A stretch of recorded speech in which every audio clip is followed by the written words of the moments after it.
मित्रों, free legal advice channel में आप सभी का स्वागत है। जैसा कि आपको विदित होगा कि अभी भारत सरकार के द्वारा जो कानून संशोधन किए गए हैं, कुछ नए कानून को परिवर्तित किया गया है, उसके संबंध में आपको हम जानकारी देना चाहते हैं कि महिला अपराध के संबंध में जैसे नई दिल्ली का जो कांड हुआ है, निर्भया कांड को लेकर के जो पास्को एक्ट बनाया गया है 2012 में, उसके बाद से महिला अपराधों की बढ़ोतरी हो गई है।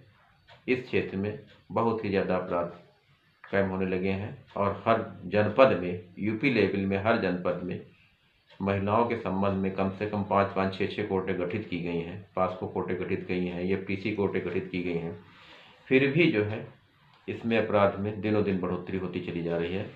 इसके संबंध में अभी लेटेस्ट भारत सरकार के द्वारा जो नया कानून लाया गया है, इसमें रेप के मामलों में 375-76 जो गंभीर प्रकृति का अपराध माना गया है, इसमें जो है यदि 12 साल की लड़की के साथ अगर रेप की घटना कोई कारित की जाती है तो इसमें फांसी तक की प्रावधान की व्यवस्था की गई है। आजीवन कारावास से किसी कीमत में कम नहीं होगा और 20 लाख तक का जुर्माना। इस सब व्यवस्थाओं को देखते हुए इन अपराधों की बढ़ोतरी और अधिक होना शुरू हो जाएगी और ट्रायल का माध्यम जो हो गया है, इलेक्ट्रॉनिक माध्यम हो गया है। इलेक्ट्रॉनिक माध्यम से WhatsApp group, media trial, electronic print media, email, इस सब के माध्यम से अगर आपके पास कोई डाटा आप पर सेव होता है तो वो साक्ष्य के रूप में ग्राह्य होगा और न्यायालय उसको दंडित करेगा। यदि अभियुक्त के, यहाँ तक नए कानून में व्यवस्था दी गई है, अभियुक्त के एब्सेंट में, यदि अभियुक्त विदेश में है, अन्य कहीं दूसरी जगह में है, उसके एब्सेंस में विधिक व्यवस्था दी गई है कि न्यायालय ट्रायल करेगा और ट्रायल करके उसको दंडित किया जाए, उसको सज़ा दी जाएगी और वहाँ से प्रत्यार्पण की संधि के माध्यम से उसको यहाँ पे गिरफ्तारी की कार्रवाई करते हुए गिरफ्त कार्रवाई की जाएगी। तो अनुपस्थिति में भी न्यायालय अपना पूरा काम करेगा। ऐसी स्थिति में न्याय की व्यवस्था जो है और सुचारू ढंग से संचालन करने में न्यायालय को असीम पावर मिल गए हैं और इसी क्रम में पुलिस को भी काफ़ी पावर मिल गए हैं।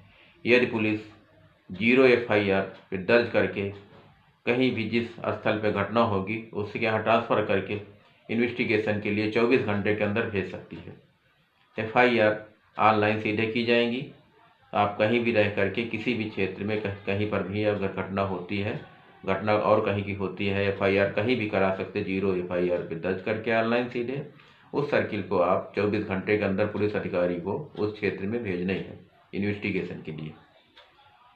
इन्वेस्टिगेशन के बाद जब आपको विवेचक दरोगा स्तर का होता, CO स्तर के होते हैं, यदि उनको विवेचने के राइट दिए गए हैं, इसमें अब यह निर्धारित कर दिया गया है 180 दिन के अंतर्गत चार्जशीट दाखिल करेंगे। 180 दिन में चार्जशीट दाखिल करने के बाद 14 दिन के अंदर मजिस्ट्रेट को उसको संज्ञान में लेना है। 14 दिन के अंदर मजिस्ट्रेट को उस क्राइम में संज्ञान में लेना है और विचारण के लिए जब न्यायालय में परीक्षित किया जाएगा, चार्ज बनेगा, चार्ज फ्रेम होगा न्यायालय में, उसके बाद जब विचारण के लिए आएंगे तो वकीलों की उपस्थिति बाध्य कर दी गई है और व्हाट्सएप ग्रुप, प्रिंट मीडिया और ये साइबर थाने भी गठित किए गए हैं इसके संबंध में, जांच के संबंध में। और SFL की रिपोर्ट प्लस टीम जांच परीक्षण की रिपोर्ट जो होती मौके पर ऑन स्पॉट पहुंचेगी और उसकी विधिक कार्रवाई रूप से जांच करेगी। ऐसी स्थिति में पुलिस को भी असीमित अधिकार दे दिए गए हैं और न्यायालय को भी असीमित अधिकार दे दिए गए हैं। इस संबंध में अवगत कराना चाहता हूँ, यदि इस प्रकार की व्यवस्था आने वाले दिनों में है तो न्याय त्वरित गति से प्रारंभ हो जाएगा और इसका दूरगामी परिणाम जनता के सामने आएगा।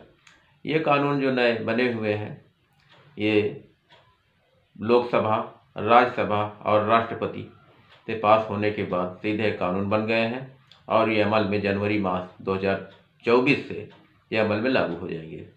ये सारे कानून जो बनाए गए हैं जनता के हित में ध्यान में रखते हुए बनाए गए हैं। इसमें ट्रायल जो है प्रभावी रूप से जल्दी होगा और न्यायालय को भी बाउंड कर दिया गया है। न्यायालय को 3 साल के अंतर्गत माइनटरी कर दिया गया है, कंपलसरी बाध्य कर दिया है कि जजमेंट उसे देना ही देना है। जजमेंट की बात रिजर्व करने के बाद सालों फाइलें लटक जाती है, उसके संबंध में बाउंड किया गया है कि 45 दिन के अंदर जजमेंट रिजर्व करने के 45 दिन के अंदर निर्णय न्यायालय को देना ही है। इस प्रकार से न्यायालय की बाध्यता की गई है। यदि अगर न्यायालय निर्णय करने में अक्षम पाया जाता है तो उसके विरुद्ध उच्च न्यायालय और अन्य न्यायालयों के माध्यम से उसके दंडित करने की व्यवस्था भी की जाएगी। तो ऐसी स्थिति में न्याय की जो विधिक मंशा है उसके अंदर त्वरित गति से निस्तारण होगा और इसमें राज्य स्तर पे और डिस्ट्रिक्ट स्तर पे राज्य पब्लिक प्रोसिक्यूटर भी नियुक्त किए जाएंगे। सीधे जो है इनका जो चयन भारत सरकार और राज्य सरकार के द्वारा किया जाएगा। इसमें न्याय जो है विलम्ब नहीं होने पाएगा और जो भी वीडियो कॉन्फ्रेंसिंग के माध्यम से ऑडियो वीडियो ये जब साक्ष्य के रूप में ग्राह्य किए जाएंगे, ये सभी जो है साक्ष्य के रूप में पढ़े जाएंगे। इनका जो है महत्व न्यायालय में पूर्ण रूप से लागू होगा और ये मुलजिम अनुपस्थित होता है, उपस्थित नहीं होता है किसी कारणवश, तो उसके एब्सेंस में भी कानून अपना पूरा काम करेगा और दंडित करेगा।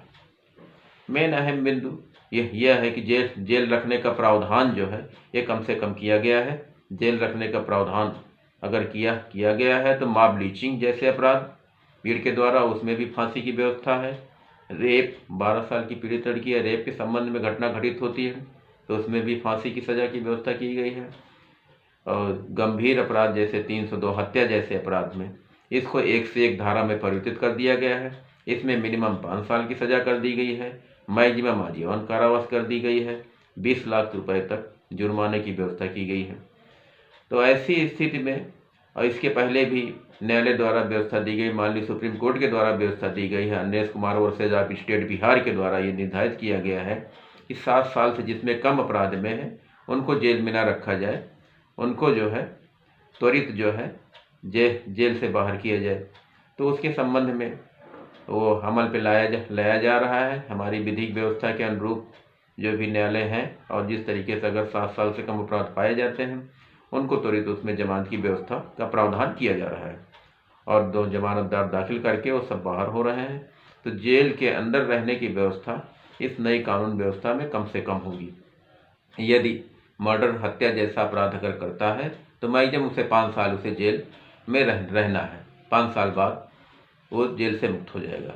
विद इन ट्रायल के दौरान 5 साल के बाहर जेल से मुक्त हो जाएगा।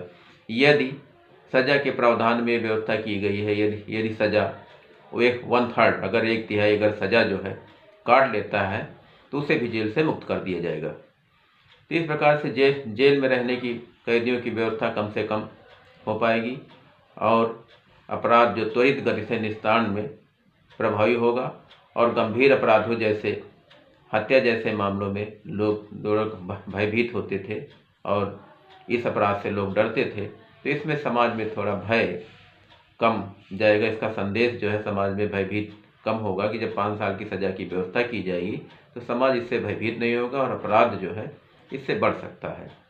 ऐसी स्थिति में इसमें 302 जैसे गंभीर अपराधों में इसको न्यायिक व्यवस्था में थोड़ा सा भी सुधार की ज़रूरत है। फिर भी जो भी न्यायिक व्यवस्था और जो कानून बनाए गए हैं उसका हम सभी को पालन करना है और उस पालन करने के लिए हम लोग बाध्य हैं न्यायालय की परिधि में रह करके एज अधिवक्ता के रूप में जो कानून हमको प्रस्तुत किए गए हैं उन हम सभी को पालन करना है और उन्हीं कानून दायरे में रह करके ही आगे हम न्यायिक व्यवस्था सुचारू ढंग से संचालित कर सकते हैं और न्याय पर सजग रह सकते हैं।